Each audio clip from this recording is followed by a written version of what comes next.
மனுஷனை கடிக்கிறது நான் இன்றைக்கி தான் பார்த்துருக்கேன்.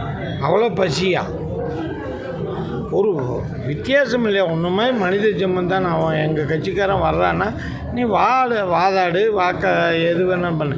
கடித்து வச்சு ஒரு சின்ன பையனோட பார்க்காம நீங்கள் அந்தளவுக்கு நேற்று அவன் கையை இறுக்கி நேற்று ஆஸ்பத்திரியில் போய் படுத்து அவங்கள ஆஸ்பத்திரியில் அட்மிட் பண்ணான்.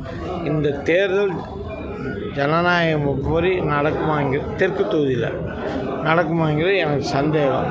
அதுக்காக கேட்டேன். நேற்று 8 இடத்துல கேஸ் போட்டிருக்கேன். அதை பேப்பர் 8 இடத்துல பிடிச்சோம்.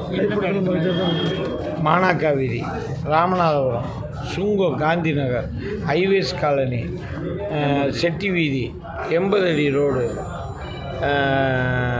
காந்திபுரம், இப்படி எல்லா இடத்துல அதை பரவாயில்ல எல்லா இடத்துலையும் கொடுத்துட்டாங்க. எவ்வளோ பணம் கொடுக்குறாங்க? ஓட்டுக்கு எவ்வளோ கொடுக்குறாங்க? ஓட்டுக்கு 5000 ரூபா கொடுக்குறோம். பரிசு பொருள் ஏதாவது கொடுக்குறாங்களா? அது போக பரிசு பொருள் இன்னி கொடுக்க போகிறாங்களா?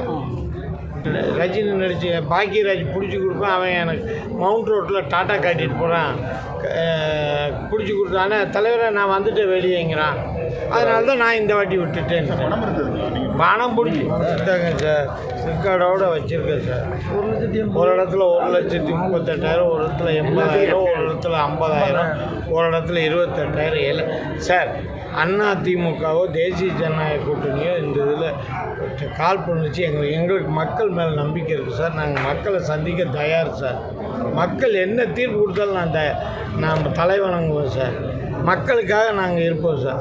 ஆனால் இந்த குறுக்கு சாலை ஓட்டுறதெல்லாம் எங்களுக்கு கிடையாது சார். எங்களுடைய ஜீன்லேயே இல்லை சார்.